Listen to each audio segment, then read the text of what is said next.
What we have right now is a lot of people worried about adolescent mental health.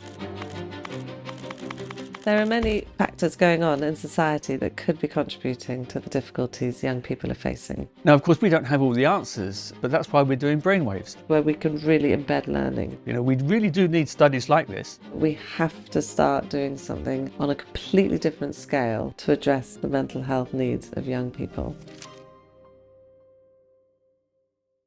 BrainWaves is a large cohort study which looks at the well-being of young people over a period of time. Its scientific value accrues over time. Within that cohort study, we have what we would describe as a trials platform, which enables us to develop interventions. From the evidence we generate, we are developing educational materials so that we translate understanding into knowledge, and from knowledge we can then take that into the classroom. Integrating these two sorts of designs is innovative, but it really is a much more cost-effective and time-efficient way of doing research.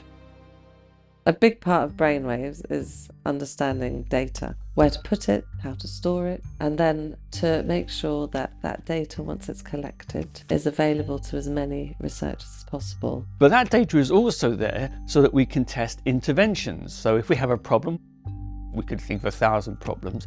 What can we do to ameliorate that problem? So then we can use that data to develop what you might describe as a trial or a clinical study, whether that be with individuals or within schools, and then you can see whether that works. And if it does work, then you can roll it out into school-based educational materials and interventions. We are building this in such a way that when we know how it works in the UK, we can then offer the whole package to other countries so that they can run their brainwaves as well.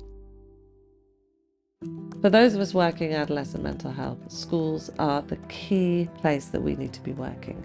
We've looked at all the data, we've been looking at all the research out there, all the important work that's been done has all been centred around schools. School is a good recruitment vehicle. It provides a peer group context, so you're looking at the social interactions and engagements that go on around their relationships.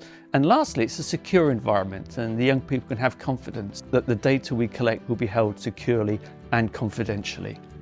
We have partners which bring in different expertise. So the University of Oxford brings in the scientific expertise, the University of Swansea brings in the technology expertise, and the Day brings in the educational expertise. So this helps the project by giving us an introduction to these schools and an understanding of what is good educational practice. We will be developing lessons that will be made available to schools free of charge.